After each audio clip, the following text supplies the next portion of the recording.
one prediction for your industry for 2030? Prediction for the industry, more CHROs will become CEOs by 2030. We will have an evolution of AI in the space of HR and in any space for that matter. There's a typical HR jargon. I think that needs to sort of shift in a way that HR talks more on business parameters. Zwayam must have over 500 customers, and that scale would never have been possible had we not had Naukri coming into our journey. Yeah. It is about how prepared you go to a conversation. It is about how you're able to relate to the context of whoever you're talking to. It is important that you run several experiments quickly. Yeah. It's okay to fail, but you have to fail quick so that you abort that and go to the next one. The Gen Z mindset has really benefited us. Right? How you can stray true to your purpose. Right? There is a reason why we had an idea. There is a vision or mission with which we are trying to operate. With respect to that founder philosophy, the fact that as somebody building an HR tech, you need to somewhere cater to or support the human element. Right? The maximum impact of not doing a process right on an organization, I would say it is onboarding. You can only add strategic value when you get the right insights. True. You can only get the right insights when there is data in the system. But the fastest personal muscle that I could think of is, I think, a combination of resilience and adaptability.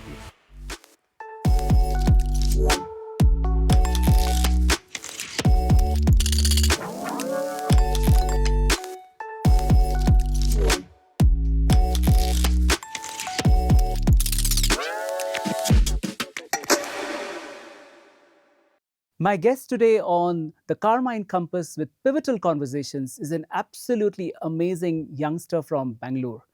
I'm in Bangalore with him, and he comes with an engineering background. He's worked with Goldman Sachs, but what really brings out and stands out is he's a co-founder of Zwayam and now Zensible.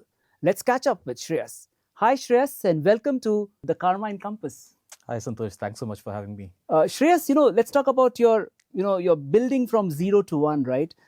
What's that story behind that first version of your product, right? Was it a pain you lived, or was it a gap you spotted and you thought this is what we need to address? I think it's a bit of both, and slightly leaning towards a pain I lived. In fact, let me tell you a bit about the genesis of my career. So to help you understand this better. So I started off my career at Wipro. At Wipro, I was part of a function called the workforce management function. If you look at a large IT services company like Wipro, right, it is about deploying the right people into the right projects at the right time. And that is how the company makes money. Yeah. I was very fortunate enough at a very young age to be part of the workforce management function, which meant we were trying to optimize some of these functions. Yeah.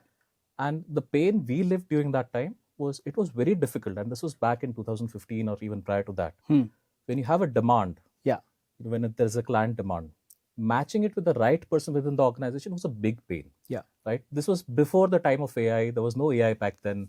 It was just what we used to call as skill word matching. Demand has a certain set of skills. Yeah. And when you look at an employee's profile, there is a certain set of aspects. We try to do the mapping. Exactly. We try to do the mapping. So that was a pain that we lived. And when I say we, it was myself and Joseph, who was another co-founder of mine. The two of us, along with a couple of people, we started Zwayam.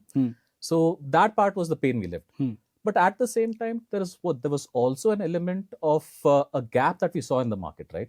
Because the chair that we were in that time at Wipro, we used to look at a lot of these recruitment automation systems. Yeah. Some of them were very legacy systems, enterprise systems, really old.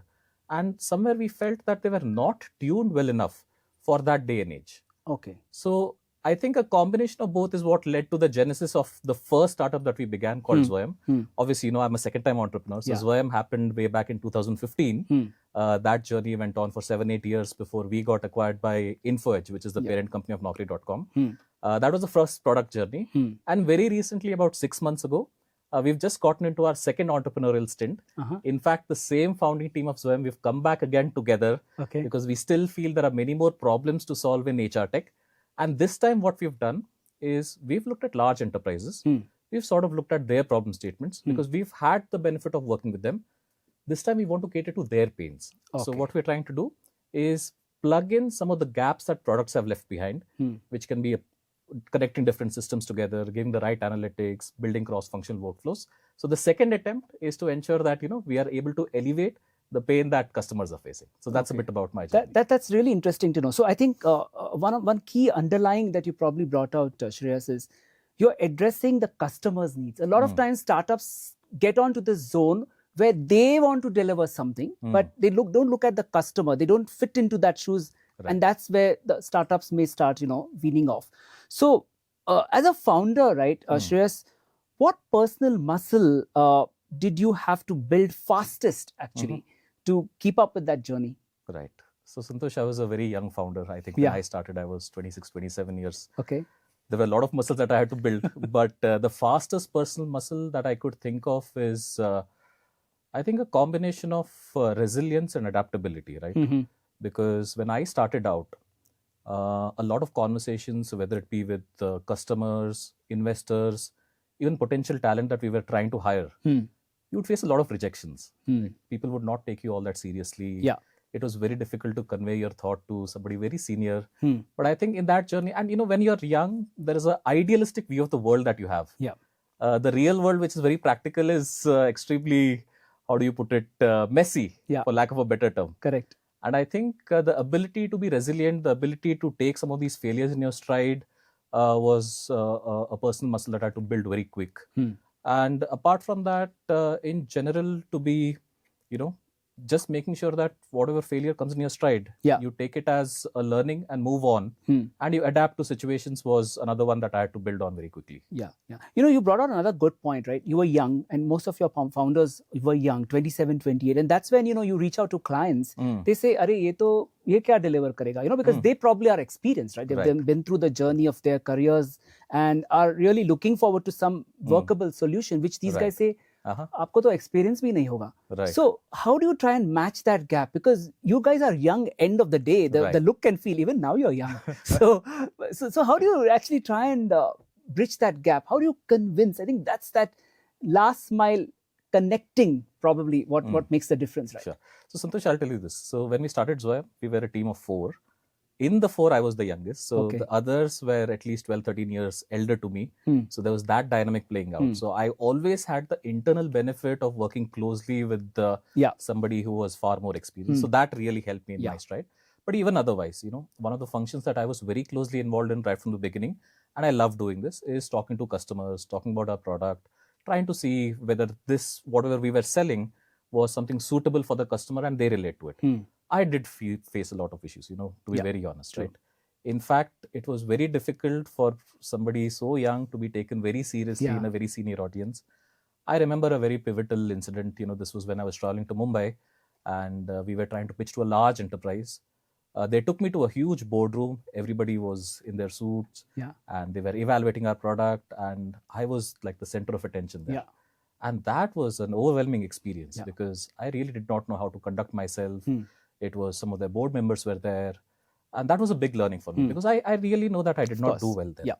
Then I went back to the drawing board. I took a lot of, I talked to the rest of the founders. I took some tips from them. In fact, one of them advised me to look at a bit of image consulting as well. I did take a few sessions. And then over time, I just realized that there are 2 things here. One is about the way you come across when you create that first impression, as you call it. But even otherwise, it is about how prepared you go to a conversation. It is about how you're able to relate to the context of whoever you're talking to. Finally, at the end of the day, if you've called me to evaluate something, it is about how I can add value to your business. As long as I'm able to do that decently well, I don't think you would care. And I'll ask you from your personal experience, I don't think you would care whether, I am young or old, or as long as we feel that there is a good equation. So long as we are confident enough and able to convince, right? That's how the whole world So that is how things work. True. Shreyas, what's that one myth probably in any startup journey, and more so in your journey, that is complete nonsense? I think because the media puts startup as like, wow, it's that larger than life image of a startup, right? But what's that secret myth? Santosh, exactly. That is the first thing that came to mind, that the way that sometimes in media, startups are glorified and sometimes startups are sort of shown as an overnight success. Unfortunately, that's not how it works. People, what they don't see is the hard work that goes into building a startup, the grit, the resilience, the multiple days, months, years of hard work that goes into, that press release that a startup does when it comes to their fundraise, or Yeah. press release that happens when it comes to their acquisition, or some of those things, right? Yeah. So the way I look at it is building a startup is no different from building any organization. It requires the same DNA, it requires the same attributes. You need ample amount of hard work, you need ample amount of resilience, you need ample amount of being in there and sustaining things. It's not as fancy as it's shown in media. Yeah. And I think that's a typical myth that I have seen which needs to be debunked. Yeah. So Shreyas, I want to actually double click a bit on those early days, right? When and I also want to take you one step back, even before you actually thought of a startup. I'm sure very typical traditional Indian families, right? Graduation, post-graduation, and now it's the job. I'm sure you had that, the family pressures, the kind of what next moment, and and then came up this startup, right? So that intervening period between that work experience that you had, and then you decide and move on to the the startup. How was the family accepting the reality, and how did you, I would say, psychologically prep yourself? So Santosh, I'll answer this in two dimensions. I think firstly, what I've seen in my family as well. Though my father, he was in financial services, he was at a bank for a long time. Even he in his career has taken a calculated risk. So he spent about 20 years at the same organization. He was at SBI. When he completed that mark of 20 years, there was an option to take voluntary retirement. Okay. After he took that, he took a decision which at that point in time was very confounding to us. He all of a sudden said, and it was a good job, you have a certain level of respect when you're managing, say, a branch at SBI. Yeah. A lot of customer connects that he had. He left all of that overnight and he decided to go to the Middle East. Okay. And at that point in time, all of us were very worried to say, I don't know how this makes sense in the larger scheme of things, right? So that was a calculated risk he took. He went to the Middle East. First he was in Kuwait, and then he went to Qatar for a while. And that was a completely different change in his career trajectory, which now if you look back, it was one of the best decisions he'd taken. So I've always grown up idolizing the fact that, when you take calculated risks in life, if you do things well, that can create an exponential difference in your career trajectory. Yeah. So I've seen that very close by. So unlike a traditional Indian family, I think I've had the benefit of looking at how to take risks from a very early age. That is one, which is the family ecosystem. The second dimension to this answer is the college that I went to, right? I did engineering at NIT Surathkal. And at NIT Surathkal, there was a very good startup culture. In fact, I accidentally got introduced to the entrepreneurship club through a senior of mine. I did not even know what this word entrepreneurship meant at that point in time. But when you're in college, you're very enthusiastic. You want to get into different clubs. And this was one of those aspirational clubs to get in. And one of my seniors said, hey, there is this thing that we're doing. It was a very nascent club at that point in time. He said, why don't you come and join? I think that really sowed the seeds of entrepreneurship in my mind, because there were so many role models while I was in college, right? You must have heard of Practo. Practo is an NITK startup, and they started the business right when I was in college, 1 year senior to me. Wow. There's another very influential mentor that I very strongly associate with. His name is Manjunath. He started a company called Tungsten, which is to the corporate catering space, which got acquired by Zomato. Wow. So I had so many role models that were so close to me, and I've learned from them right from college. And I think that's another element of why I wanted to start out in the first place. That's really interesting, right? There's an ecosystem that was built around you even in your when you were in the academic space. So do you think the students today who are in universities, who are graduating, these kind of ecosystems will help the startup culture, because they are at least the making their hands dirty, or getting to, at least getting to know what's wrong or what's right at that level. Probably did that help you? So today, a lot of colleges offer the option where if you want to skip a year, where let's say if you want to do a project which is more entrepreneurial in nature, you want to skip placement for that year, come back the next year in case it's that idea has not worked out, they still have that option. So today we are creating those safety nets for people who are aspiring to start something on their own and giving them that right ecosystem. I think this is a very refreshing change that we are seeing in the way that academia is also looking at things. And I think this is very positive, because sometimes if you frankly ask me, for the purposes of nation building, we need to create more entrepreneurs in India, and starting at the grassroots level right from college is the right place to begin. Absolutely. That's happening. Well. Can't agree more. So Shreyas, as a young founder, right, there are those advantages or the challenges, if I say, that you probably encountered in leading a company, right? And especially in today's business landscape. How did you kind of, you and your partners, your founder partners, grapple with the kind of challenges in those years? So let me first talk about some advantages, because being a young founder, I always felt that Positive. the advantages outweighed the disadvantages. Just the fact that I belong to a generation which was, for lack of a better term, digital first mindset. I think the ability to understand technology right from a young age was there. I obviously had a background in technology as well.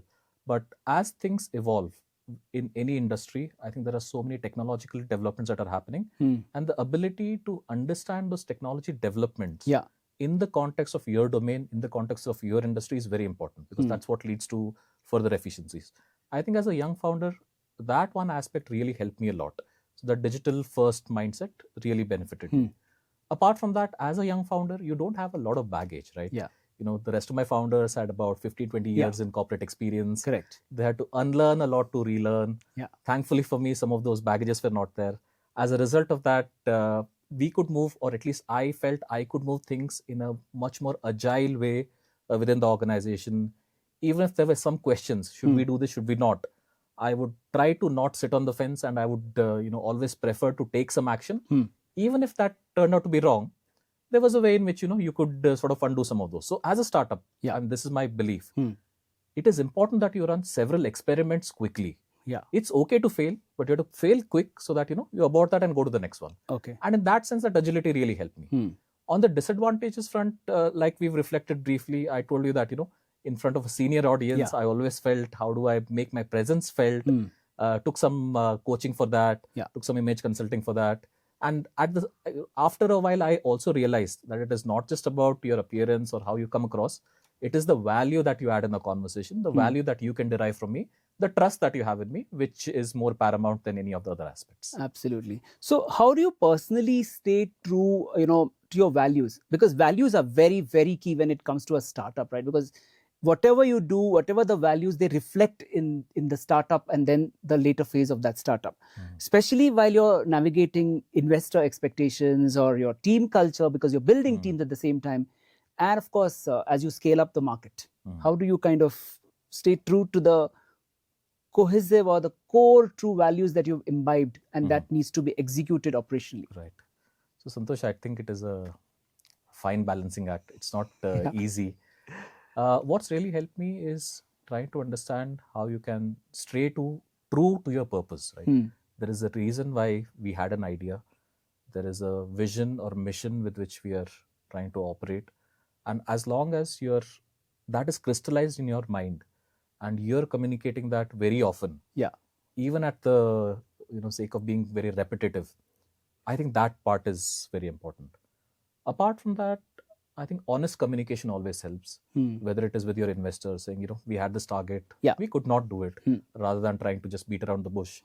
That's another very important aspect. Even with your employees, right? There were certain targets that we set out, but this, for whatever reason, has not worked out. And this is where we are. I think we need to do better next time. That is the second component. And what I believe, especially with internal stakeholders, is the way with which we are able to empower them, the way with which, especially in a growing startup, the first few hires that you make, the extent to which you can make them feel as owners in your organization, the extent to which they also relate to, hey, we've come together with a particular vision, mission, and we need to execute on that. If you are able to empower your team members, I think that solves a lot of problems for you. So a combination of this is the way that I've looked at solving this. Especially the team building that you do. Your teams absolutely give up probably safety net kind of jobs, and then they take the leap of faith and join your firm.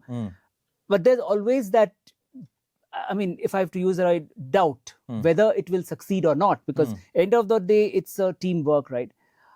How do you manage that mind game, when these guys came in and you kind of wanted them to be on your in your firm? So since I'll tell you a story, and this is a story that goes back about 6 to 7 years. That was the time when we did our first campus hiring program for Zwayam, and we went to a few campuses in Bangalore. I remember we went to Christ College, we went to Mount Carmel College, a few other campuses. We picked up a set of people. It was our first attempt at doing campus hiring. We never knew how it would turn out. But what I found was all of these people getting into their first jobs ever, Gen Z as we call it, obviously extremely technologically savvy, very good at client conversations. And what I felt is it was very important that I work very closely with these guys. I really love working with youngsters. Work very closely with them, tell them a larger why of what we're trying to build, and help them get into roles that is able to create impact from day one. Once they could also feel that we are together for a greater purpose, and it is not just about elements of compensation, they could feel that with what I'm getting in Zwayam, my career trajectory is on an upward incline, far better than what some of my peers have got, and that I'm making impact from day one.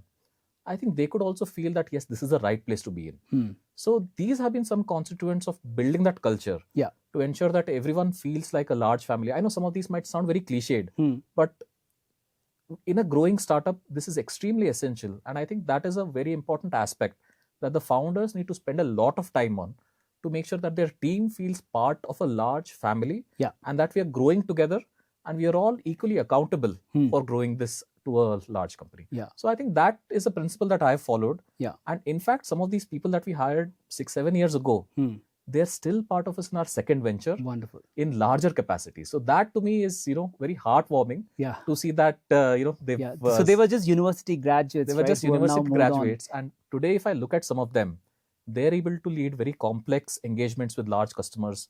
Typically, I would look at them to be on par or even better than somebody who has spent 10-15 years in a corporate setting. Wonderful, wonderful. But that's I'm glad you mentioned this because I had this question in mind, right? Especially when you are a startup. And startups, one is convincing these guys to come on board. That's one. The second is you, as startup, would not like to invest so much so in experienced guys because the founders themselves, you guys are experienced anyways. So you bring these guys from universities and then plus you have these Gen Zs who are the Insta generation. How challenging it is because they are, to be honest, they're pretty bookish, right? They're just in that academic world. But when it comes to the real life, the articulation, the kind of customer-facing requirements, they're not used to. How do you manage and balance these? Because you really have a success story there where they've been with you and they've done very well life, and now they're actually leading some of your projects. How challenging was that? And what's the message for my Gen Z audience, right? Where you eventually got to be there and execute from universities. How what's your message? So the way that I look at it is the Gen Z mindset has really benefited us, right? Because if you look at how a Gen Z is structured, they want typically instant gratification. They want to see how they can make an impact from day one. They want to see how they can get into the thick of things. They want to be contributing. They want to be doing so many things together, like multitasking. And they want to become a jack of all trades. Many people look at that maybe in a large organization, in a large enterprise, because you have very defined roles. People see that very negatively. But to me, a Gen Z joining a startup with some of these attributes is an amazing thing to have on board. And though you said, they just come from bookish knowledge, they might not have experience. I don't think that's a deterrent because some of them, because they don't come with any baggage, the right mentoring, the right guidance, if they have the right people to guide them, I think they can be marvelous and they can be a force multiplier in your business. So to me, like I've said, I enjoy working with these guys. I enjoy guiding them. And in the long run, what you realize is, though they come with some of these attributes, the core DNA is very similar to how you'd look at other people, right? Because they want to make things a success. They want to have that recognition for the work that they've brought to the table. They want to be recognized for whatever they've been working on. And I think some of these remain same irrespective of what generation you originate from. Agree. So when you go to the, when you peel the onion to the most granular level, you see that the characteristics are similar. It is just on the surface how you sort of interact with them and how you use them to the advantage of a startup environment. Wonderful. So let's, Shreyas, let's shift gear to, one of those real life problems, the HR ops pain points, as we would say, and you've gone through that pain. What are the kind of HR problems, if I may say so, that really no one wants to even address, let alone talk about, but every company secretly struggles with? Right. There are so many, I don't even know where to start, but I will attempt maybe one or two of these, right? And because I'm from the background of HR tech, I'll tell you one tech problem and maybe one process related aspect, right? When it comes to something that is more tech related, even today, you'll be astounded to know that a lot of enterprises still have a lot of processes that are manual, that are not on the system. Now, call them shadow processes, call them shadow HR processes. For example, let's say a particular department, instead of applying leave on the system, and the organization has bought a system for you to do that, they're still maintaining leaves, attendance logs on an Excel sheet. Now, the problem with that, maybe the system is clunky, maybe the system is old, but there was a reason why that system was invested in. Now, as a result of that, what's happening is you're creating data silos, you are creating compliance problems, and you're creating a larger problem for the organization tomorrow. Above and beyond all of this, the fact that the system that you bought is not getting adopted, and it is somewhere relegated to the fact that it is just there and nobody's using it, is also relating to the fact that today HRs complain that business is not adding strategic value. You can only add strategic value when you get the right insights. True. You can only get the right insights when there is data in the system. Correct. And when the foundation of all of that is manual processes, it's very difficult for HR to add that strategic value. So this, I feel, a lot of organizations have a lot of HR ops teams that do things manually. And this doesn't depend upon the size of the organization, sophistication. It's almost, unfortunately, universal. The second aspect, which is more function specific, I'll take a slight different example, is whenever an employee exits the organization, unfortunately, there's a knowledge also drained away with that employee. True. I think today, in spite of so many systems being there, it's been very difficult to structurally capture information or that knowledge when there's an outgoing employee. Now look at the impact of this, right? What happens is now once the incumbent is no longer there, you have to hire a replacement. That replacement will again have the steep learning curve of trying to figure out what systems do I need to use, what processes was this person handling, and it takes so much time for that employee to be productive. So I think this is largely a gap that a lot of organizations have still not addressed. Yes, absolutely. And trying to address it even now. I recruited recently a guy, and he was constantly on phone. Right. So my obvious question was, hey, is somebody trying to come to your organization? We have no roles. Right. He said, no. He's actually asking, where are those files? Which hard disk? Which folder? To the extent of whom did you connect? He says, my memory at max could be first at max 2 months, but not beyond, because then I got to get used to my memory in this organization. So that's I think the reality across. So I also wanted to know about these interesting payroll systems that we have, right? HR payroll systems. In fact, even in 2025, they appear to be so disjointed, right? And how can organizations make it at least less broken? I think payroll systems inherently are very complicated in nature. And I think you have to understand, I'll spend some time in trying to uncover the genesis of why that's the case, right? If you look at payroll has a lot of compliances around it, whether you're generating payroll in India, if you're generating payroll outside India. Even within India, there are state-specific compliances. You have to look at minimum wage requirements. If you're generating, say, an offer in Maharashtra versus generating an offer in Karnataka, there are different checks and balances that you have to do. As a result of the complexity, once an organization has implemented a payroll system, it is very difficult for them to move out of it, because just the pain and effort of the migration is a mammoth task. So people shy away from doing that. At the same time, typically payroll systems have historically been invested in by some of the finance teams. So it might not even be in the hands of an HR, because payroll has a component of the salary that gets generated.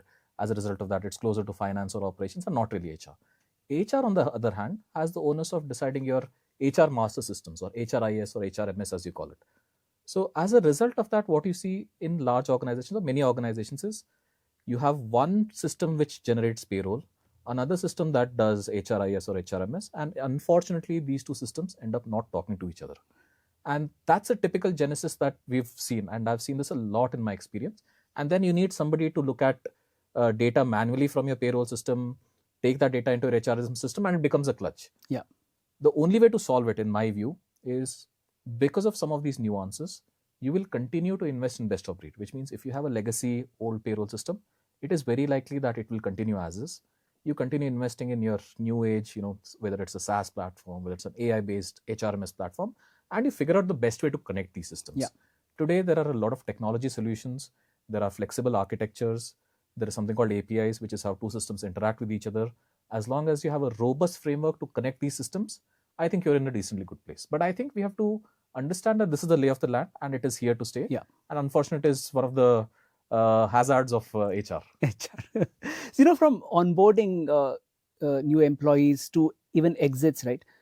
What do you think is the most friction-heavy touch point in HR today? I think it really depends on the organization that you're The looking at culture that they have processes in. set. Yeah, the Yeah. culture that Hmm. is being set. For different organizations, that pain point can be different. But if I have to look at a 50,000 feet view Hmm. holistically and look at the dimension of the maximum impact of not doing a process right on an Yeah. organization, Hmm. I would say it is onboarding. Hmm. Because onboarding is the first touch point with which a new employee, when he or she is coming into the organization, experiences of that True. organization. And the cost of you not doing onboarding right is it takes far more time for that employee to become productive. They are left with an experience that is lacking. They feel, what Yeah. sort of an organization have I landed up into? And as a result of that, it can also lead to an accelerated attrition, right? True. And why is onboarding difficult? Because it has different context switches with different teams. There is a recruiter who has hired you. After that recruiter, as a candidate, you are switching from a candidate to an employee, which means you have an interaction with an HR. There are so many forms that you have to fill up. There are so many documents that you have given to your recruiter. Now, when you're converted to an employee, lo and behold, the same process repeats again. Absolutely. The HR asks for the same forms, the HR asks for the same documents, and you're already frustrated by this. Now, let's say you've joined the company and this is your day one experience. Do you even know which office you have to reach? Do you even know what time you have to report? Yeah. Do you know once you've reached the office, whom should you ask for? Is your ID card ready? Do you have your laptop? Some of these, if not taken care of, Yeah. can lead to an Very unpleasant extremely experience. unpleasant experience. And in fact, some of the most progressive customers that I've worked with, they have teams called employee experience day zero, day one teams, because they focus a lot on the fact that if you've got your onboarding right, it creates the right first impression, and that leads to many downstream factors that can work well in an organization. So I think the process that is most broken, that requires a lot of focus from HR and from systems, is the onboarding process. Yeah. I can't agree more, Shreyas, because I know of a friend who happened to have two options, company and company B. The company A he actually rejected. He joined the company B. But till date, the company A, HR is sending him auto-generated emails about the feedback that after he's joined, how his buddy has been and, so on and so forth. So I can imagine the kind of requirements that one needs to really get into to make sure that it's as good as a customer experience, right? I mean, and then that Absolutely. leads to. So suppose think about it. I'll give you an analogy. When you walk into a store, let's say you're out shopping with Yeah. your wife, with your kids, Yeah. and the first experience of that is, hey, somebody greets you to say, so welcome to this. What are you looking for? And then maybe they give you a glass of water. Yeah. They give you a place to sit, and they should. That's a very good experience. Now imagine if you're going into a very crowded supermarket and there's nobody to look at you, or when you're at the billing counter, there's a huge queue. That just turns you off, right? So Absolutely. it's a bit about it, similar to that. Absolutely. Very, very well put anecdotally. Shreyas, you built tech in one of the most, I would say, emotionally complex spaces, right? Which is people. What's your founder philosophy?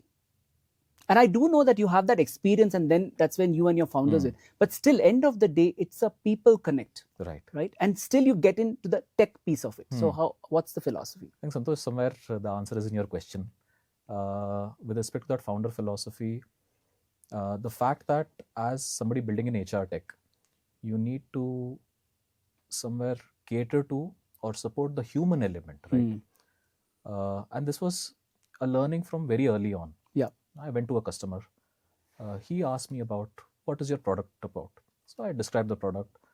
Because I had a background in technology. I thought he's trying to get into the under the hood, how we've built it.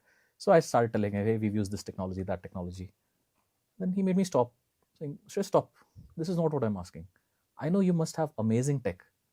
Tell me, how does it make my life easier? So I think that was a critical learning. That was a aha moment for me to say, when you're building in HR tech, it is not just about the technology and the efficiencies that it creates, but how does it make life easier for an end user?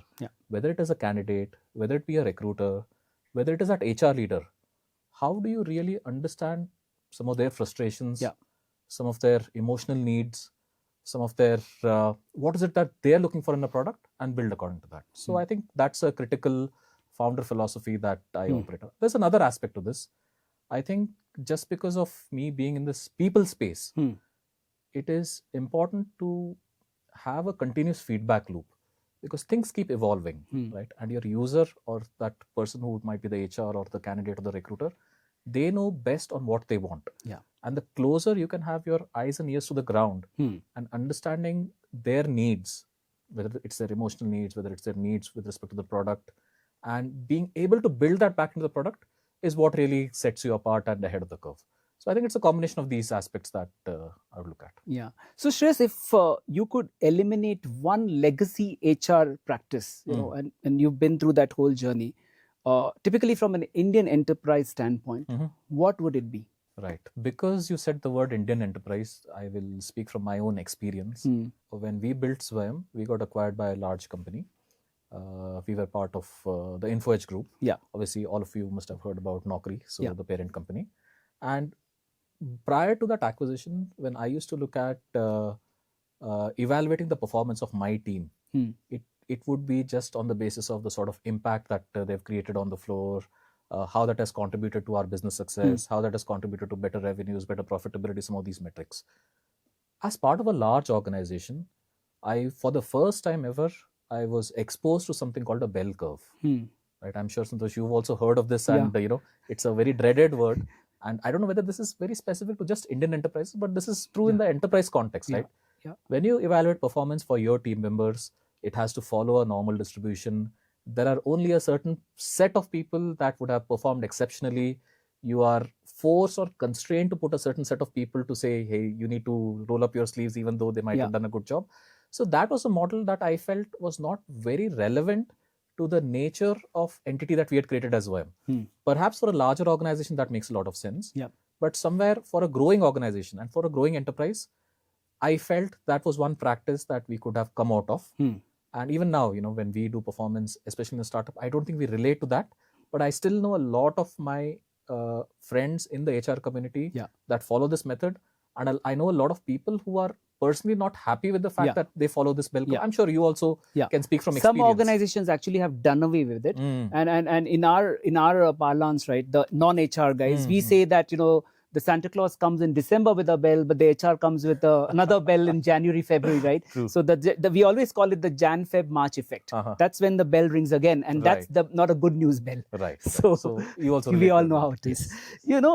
Since you mentioned about the Zwayam and then effectively Info Edge coming in and buying out, not much is discussed about this in the startup space, the valuations bit. Right. And you've gone through the journey, the motions of this whole thing. Right. So we started Zwayam in the year 2015, and our first conversation with Info Edge and with Naukri leadership was in the year 2016. That conversation had nothing to do with a potential acquisition or investment. In fact, we wanted Naukri to become a partner in what we had built. So we had a recruitment automation platform, and whenever our customers posted a job on the platform, we used to distribute that to several job boards through integrations. And we wanted to be Naukri as one of those places that we integrate into. Which is why we had visited their headquarters in Noida way back in May 2016. And somehow when we were doing the demo of the product, I think the leadership loved the product to the extent that they said they were interested. I think we were too early into our startup journey back then for us to fully become part of Info Edge and Naukri at that point in time. But every once in a while, we kept in touch with them. We updated them on the progress because, Santosh, to be very honest, there aren't a lot of people who understand HR tech well when it comes to investors. If you go to a VC back then, and this was prior to COVID, HR tech was not a very interesting or a very lucrative space to be in. But Info Edge and Naukri, because of the fact that they've been in the market for the last 20, 25 years, a very dominant position, they knew the ins and outs of how recruiting works. And they could relate to a lot of the problem statements that we were trying to solve for. Somewhere in the midst of that journey, we also did a bit of a pivot from 2016 to 2017, where we started working with large enterprises. We started working with a lot of progressive enterprises, and that somewhere again captured Info Edge's attention. And every year, like I said, we used to keep talking to them, where somewhere, this dating eventually culminated into a marriage that happened in 2021. I'm very grateful to Info Edge, the way that they made us part of the overall entity, the way that they gave us our independent charters to operate with, the way that they understood the psyche of an enterprise in India. I think very few people understand that very well. And Info Edge and Naukri and its leadership could do that very well. So very grateful to the fact that, they came in strategically at a time when it was very beneficial for us as well. And that helped us with a very successful outcome. We spent 3 years with them post the acquisition. And those 3 years were very fruitful, where together we built the largest recruitment automation platform for enterprises in India. I think now, as things stand, Zwayam must have over 500 customers. And that scale would never have been possible had we not had Naukri coming into our journey. Yeah. So that's a wonderful statement you make, right? And a great learning for you guys as listeners, especially startups who are looking for valuations, moving, scaling up operations and then getting on to a different level. What are the kind of key learnings and also the challenges, Shreyas, from that deal, and especially that phase of life when there's a potential buyout? Right. And what does one need to keep in mind? Sure. I think when you're building a startup, you need to think beyond just a valuation game and think of real value that you're bringing for a customer. The only reason why this deal went through was the fact that even Infoj and Naukri saw the value that we were able to generate for a customer, which was very complementary to the set of offerings that Infoj was bringing to the table for a customer, right? So in that sense, there were a lot of synergies that were explored that we could realize as part of this acquisition. And it felt very natural, both for us because of the sort of expertise that Infoj and Naukri had in that domain of people and recruiting, and the fact that we had built a product that was progressive, that a lot of enterprise customers could relate to. And it was, a coming together of sorts as a result of that. So thinking beyond just a valuation game and thinking of the real value and how you can complement a strategic investor that can come in, I think are extremely important considerations. Yeah, absolutely. In fact, it's like this, as you mentioned, dating, right? It's those sensitive yet interesting moments, right, when you need to be genuine, honest, yes. Reliable, trust, all those words play, right? Whatever happens in the dating zone. Let's talk a little bit about the future of HR, if I have to put it, especially the shift from function to strategy. To a great extent, as we all know, HR still is a support function, right? In fact, now we see a lot of GCCs coming into that space, right? Especially catering to the other regions. So what do you think needs to fundamentally change in the way HR is being perceived, right? And how do you think it'll look like? I mean, it's a secondary question, but how do you see HR in 2030? Maybe first you can answer my question one, which is all about the change that I think HR is perceived. Santosh, like you said, unfortunately today the perception of HR is that it comes across as a support function. And that is because today a lot of HR, like you said, GCCs, which are trying to do shared services, a lot of the onus is on the transactional operational part of HR. To me, and I'll try and answer the second part also through this, to me, a lot of what needs to evolve in HR is how HR can help add a lot of strategic value to a business. How can they really become partners to a business? Yeah. And for that, a lot of things need to change, I think. The first and foremost is the language that HR speaks, right? Yeah. Today, I'm sure you also would relate to this strongly. There's a typical HR jargon. I think that needs to sort of shift in a way that HR talks more on business parameters. HR talks about initiatives that they take that directly affect whether it is your revenues, your profitability, eventually your bottom line. It also depends upon how HR can help create a culture of the organization, right? Because the reason why people come into your organization and the reason why people stay in your organization is because of the culture that you carry. And this is not just a soft aspect, this is a very tangible aspect. True. Where HR can really, sort of build on this aspect. The third aspect I feel is today HR needs to be equipped with a lot of data, a lot of insights to help in strategic decision making, whether it is trends on your workforce productivity, whether it is trends on your attritions that's happening, whether it is trends on what sort of skilling do I need to equip my workforce with. Some of these data and insights need to come from HR so that they can really play a very strategic role.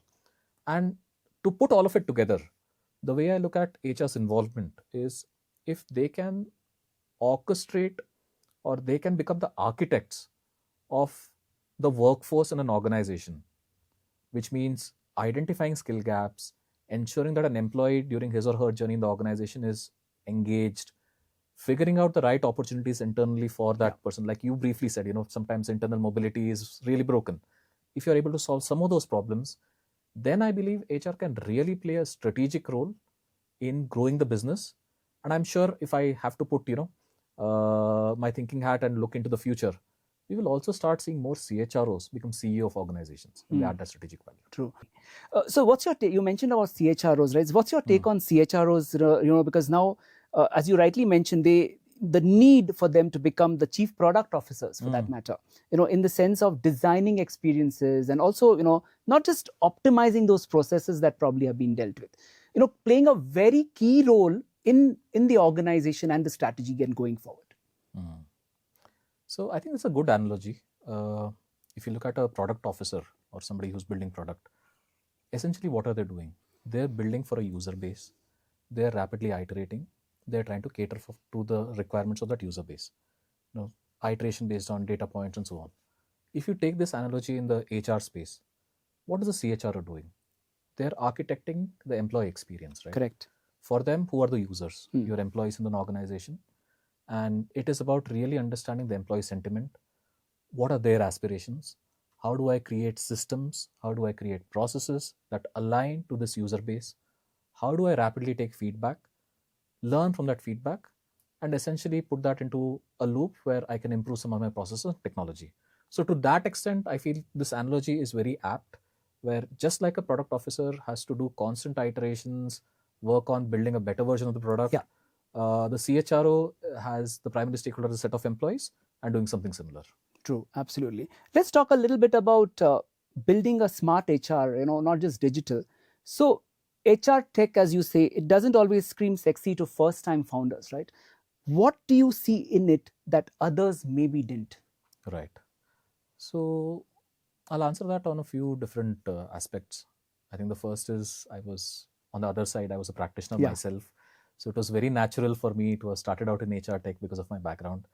But the point that you make is very relevant. Even venture capitalists, for that matter, did not really see HR tech as very lucrative until recently. And to me, the most pivotal moment in HR tech was maybe the advent of the pandemic.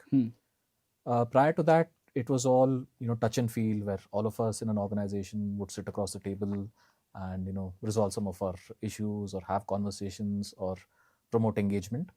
Now, with the fact that everything became remote, that is when technology systems had to orchestrate some of these aspects in an organization, right?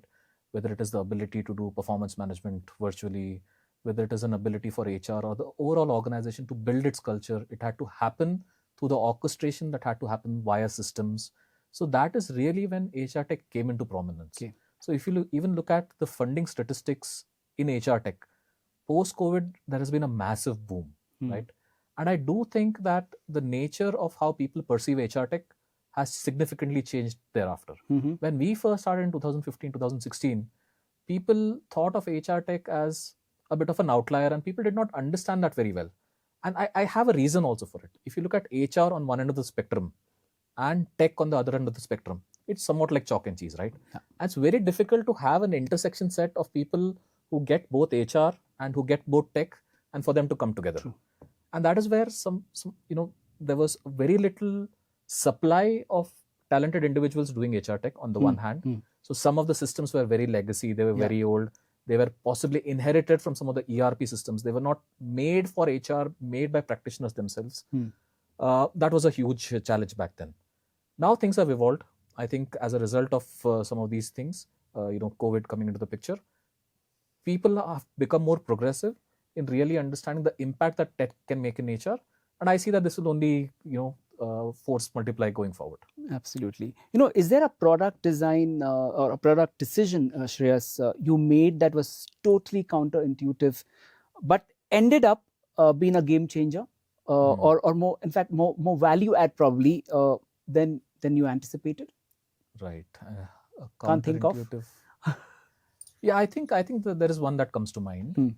When we first built Zwayam, this was a product that was meant to be used by recruiters. Okay. But one of the decisions we took is let us try and focus on the candidate experience. When we used to go to customers and showcase this product, they would ask us saying, guys, have you built this for us as recruiters or have you built this for the candidate? Yeah. So some of the features that we had built in that time was, very easy communication for candidates. They had something called a candidate dashboard. They could log in. The application process was very simple. Yeah. Typically, in some of these recruitment systems, first you need to register for an account and then fill up a form. Yeah. And only then, the experience of applying to a job is like adding items to cart. Add this job to your cart, to your job cart, and you check out saying you've actually applied. We made the application process very simple. If 100 people used to look at a job opening that was powered by Zwayam, at least 20 to 30 people used to apply. Whereas that conversion rate was very low in other products, 2 to 3%. Okay. As a result of us focusing on candidate experience, it eventually translated into better outcomes for the recruiter because you got a better candidate experience. You got more candidates applying. You got candidates applying with better quality. It also helped the customer because it helped them build a better employer brand. Yeah. It started word of mouth. So at that point in time, our focus on candidate experience was a very left field choice. But the fact that we did it in the longer run really helped our customers too. So is that one of the key reasons that InfoEdge or Naukri, the candidate experience, right, mattered a lot when it came to the decisioning for them to buy out? I think that is definitely one of the aspects, but I think it's a string of pearls, right? It's a set of things that led to this decision. Yeah. The most influential aspect of the reason why they decided to go ahead, in my belief, was the fact that we had that ability to understand the psyche of an enterprise customer, understand that processes in an enterprise are very convoluted, very tricky. And our platform had the uniqueness of it being flexible enough to cater for some of those processes. Okay. So if you look at it, and I'm a very firm believer in what we call as adoption or platform adoption. Once you bought a system, you need to ensure the right change management so that people use the system. Now, to make adoption happen, you need to very closely align a process with your system. Yeah. And that is where a lot of systems fail today. The fact that we were able to be very flexible to sort of accommodate for an enterprise process, we could enable very high levels of adoption. When you have very high levels of adoption, you get the right data and insights. You can really understand how your recruitment funnel is structured. Thereby, the enterprise could also really understand, hey, these sources are working well for me. This is the turnaround time of my recruiting process. They could really make some tweaks based on data. I think that was one very interesting aspect that InfoEdge also felt, that, hey, there is this set of guys who understand domain very well. They've created a product that talks to the enterprise and its challenges, and they're seeing very high levels of adoption. So I think it's a combination of some of these aspects. Yeah. So what does this AI native HR look like to you? Especially, does it really go beyond the dashboards and the chatbots? Yeah, I think we will have an evolution of AI in the space of HR and in any space for that matter. Today, we might be at a level 0 or level 1, where we are thinking of a lot of chatbots, a lot of dashboards.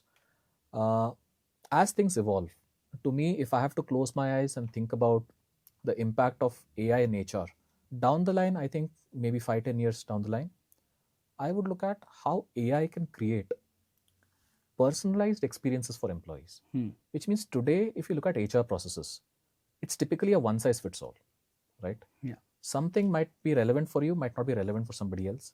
And let's take some examples. Even when you're getting onboarded, the sort of benefits package that you have, based on your specific constraints or your preferences, you might want something versus somebody else wanting something else. But today, it's a one size fits all.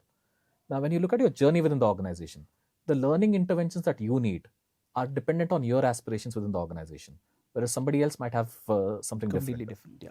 Now, when you look at even performance management, right, the way that you interact with your stakeholders might be very different, or the value that you bring to the table is very different based on your role in comparison to others. Now, you cannot bucket everybody in the same way. Now, the ability to use AI to personalize some of these experiences, right from onboarding till the time a person leaves the organization, is what I really believe is the difference that AI can create if executed well. Okay, that's really a key area to be really focused on. Shreyas, let's talk about people and culture, which are, of course, end of the day, the underlying of any HR function. Do you think India is finally shedding the job security first kind of mindset, which is in favor of now as risk creation or leap of faith, or whatever you may say in terms of terminology, or is still that a privilege of the few? I think to an extent, the ability to take risk is better now than earlier. If I look back to the time when we started 2015, 2016, there weren't as many startups. And starting up in itself was considered to be a bit of a social stigma, right? Yeah. Saying, is this person doing a startup because he's Job lost his nahi mila. job? Is he not getting a job? Some of those aspects. But today, when I look at especially tier 1, maybe the urban population, there is a better association with startup being a good career option, right? Whether it is starting up on your own or even joining an early stage startup. Yeah. So I think that is definitely there. I think what has helped is some of these socio-economic factors have also now eased out. Shows like Shark Tank have also helped. Yeah. So, I mean, to that extent, a glamour of a startup it's got a lot of credibility. Yeah, and, the glamour of a startup ecosystem always helps. Yeah. People have seen success stories as well, Yeah, right? true. We've seen a lot of unicorns in India that have emerged in the last decade. People are, as a result of that, either wanting to set up something that eventually becomes a unicorn or joining some of these companies at an early stage so that they can also benefit from that hockey stick growth, as you say.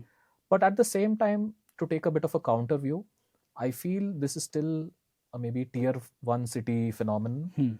I don't know the extent to which it has percolated down into a tier 2, tier 3. In fact, there are some good success stories in tier 2 cities as well, like the place that I belong to, Udupi, Mangalore. They are trying to create a very good startup ecosystem. In fact, one of the partners that we worked with very early in our Zoem journey was a company called Nivea Solutions. We were their first customers back in 2015. They've become a huge firm. I think at least, I don't know whether it's 2,000 people or 5,000 people. Wow. They have a global base, and they recently got acquired by Entity Data, which is a huge Japanese company. So there are startup successes even in tier 2, tier 3 cities. And I know that a lot of people in Udupi or Mangalore, there are a lot of engineering colleges, a lot of good graduates there. When they graduate, they look at some of these companies as a very good career opportunity. Even though they know that some of these companies might be more volatile and not as stable as coming to a large company in Bangalore. So I do feel some of these things are changing, but it will take longer. Some time. How do you see authority or even influence playing out its today's in startup teams? Do you see startups where the authority or the hierarchy, as we all say, relatively a bit not filtered, if I may say so, or is it still there in that? Because you may have founders who probably have come from that school of thought. So you're asking in a startup? Yeah. I think in a startup, generally you have flatter structures, right? At least, I've been in this for the second time now. Or at least the culture that we've had in our startup is to be as flat as possible. An open door policy where, even when we were part of InfoEdge, there was an option for me to have sat in a cabin or something. But I used to love sitting on the floor because that is where everybody is. That is where the energy on the floor is. Anyone would feel comfortable to come and walk up to you. But more than that, I think it is a bit about the culture of leadership in a startup. And as long as some of these aspects are taken care, and these are not factors that depend upon your experience or age, I think you will do well. In fact, one of the things that we encourage both in Zoem and now at Zensible is situation leadership. I'll give you an example. Just last week, we were at an event in Mumbai. We were at part of a tech event. And one of our team members took the onus of, hey, let me be the one that coordinates this entire event, deciding the sort of banners that we have to create, deciding our stall layout, deciding who even participates for the event, deciding the post-event reach outs. So he took complete ownership of this entire project, and we all followed his orders. Wonderful. So I think in many of these startups, it's very situational and it's very flat. Wonderful. So what does loyalty mean in a modern day startup? Because the reason where I'm coming from, if you look at the old school, where loyalty is like 25 saal ke baad retired, 35 plus years ke baad retired. When today's generation, especially when I even come across CVs of candidates that I come 2 years, 1.5 years, I'm like, hello, what's going on, right? And then you don't even know how long will he stick or she stick to my organization. Right. So is this loyalty even a right word in today's scenario? Sure. So Santosh, before I answer that question, I'll throw one question back at you. When you see a CV and when you see that a candidate has had multiple switches in a very short period of time, what is the first thought that comes to your mind? Is this a good candidate or not such a good candidate?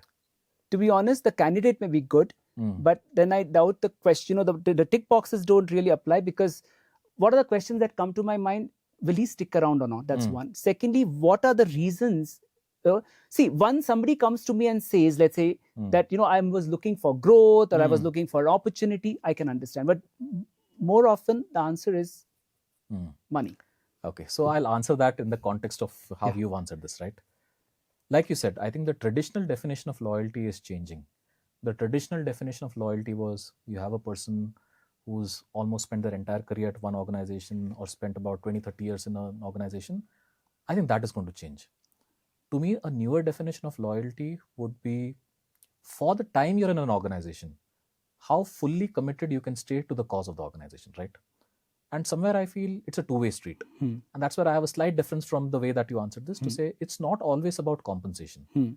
To me, it's a combination of does the person feel empowered enough that they're creating the right impact? They're equally committed to the cause as you are and adding that value. And when you say adding that value, is the team member adding the value for the organization? Yeah. And we as the founding team or as founders, are we helping that team member grow in their professional career? Yeah. Whether it is the right opportunities, whether it is the right learning interventions. And I feel as long as this mutual commitment is there will be loyalty. Like I've said, the examples that I've given, right? Some of the people that we hired 6 years ago in the previous startup have continued to stay with us. True. I don't think I can Can't get illustrate a better example of Absolutely. loyalty than that. Yeah. And the reason is not compensation related for sure. Of course, Absolutely. when we got acquired, I'm sure many of them would have benefited monetarily as well. But the reason they still stick with us is a larger reason than going beyond just compensation. True. Absolutely. Your generation grew up with instant access, right? From answers to gratification. Has that shaped you? Basically, how did you build that product or that, hire talent or even for that matter, deal with setbacks? So we've briefly reflected on this. Today's generation is the generation of instant gratification.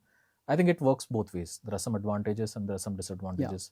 People typically look at disadvantages to say, hey, this is a generation that is very impatient. I look at it slightly differently to say, and this was our startup philosophy as well, you have to run a lot of experiments quickly.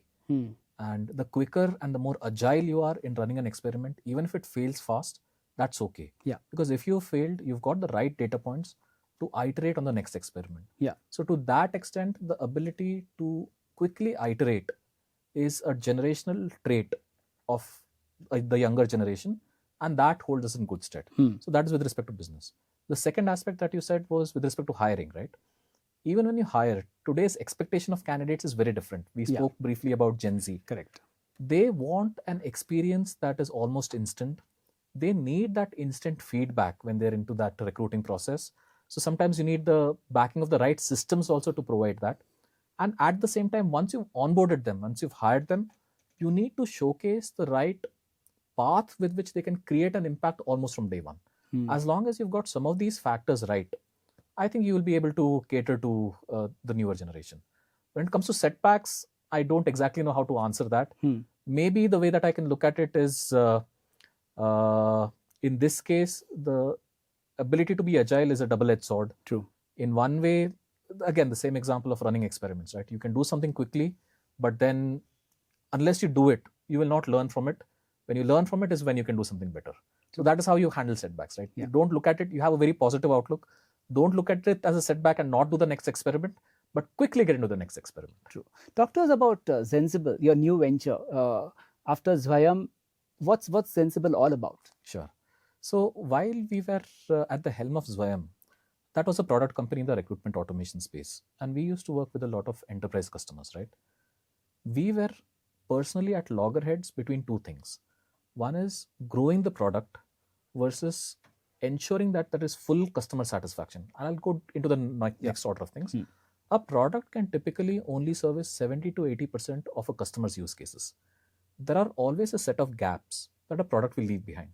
For example, we worked with one of the leading insurance companies in India who said, look, as part of the product, any candidate that applies to me, I would like to send them a birthday greeting. Now, from a candidate experience, this makes a lot of sense. Huge, yeah. But with respect to a product roadmap, we felt this sort of deviates from what we wanted to create, right? To keep the customer happy, should we have done it? Yes. But overall, as a product servicing 500 customers, was it the right thing for us to do? Possibly not. That is why we were always at loggerheads. Grow the product and make a great product, or keep the customer completely happy. Because of our DNA, we decided that, after getting out of Zwayam, we will focus on customer centricity, which is why when we've created Zensible, what we've tried to do is, we are not a product, we are a services company that goes into an enterprise that understands some of the gaps that a product has left behind. We typically engage through something called a maturity assessment of your HR tech stack. We understand where there can be a gap with respect to HR processes, HR technology, gaps with respect to analytics, gaps with respect to AI and AI agents, and try to plug those gaps so that you can fully get an ROI on your HR tech investments, and we make your HR tech work for you. So that in a nutshell is what Zensible does. Absolutely. And I have to ask you this question, Zwayam, Zensible, why the Z? I think there was always an affinity for the letter Z. In fact, when we were naming Zwayam, the name came from the Sanskrit word Swayam, self or by yourself. Yeah. The domain Swayam was not available. And in place of S, I think Z was in wake back then. That was when companies like Zomato, Zoho were very Zepto. popular. Zepto was very recent. Later, At that point in time, there was no Zepto, which is why we went ahead with the Z. And because there was some success that we achieved with the Z, we've tried to continue that. Wonderful. So that's Zensible for you. Just before we close, a very quick rapid fire, Shreyas. Wow. Is there a hamper at the end of this? Fastest finger first. So, a core value you won't compromise on. I think transparency and integrity. Okay.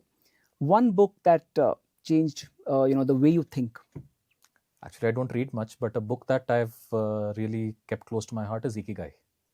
Interesting. A daily habit you swear by.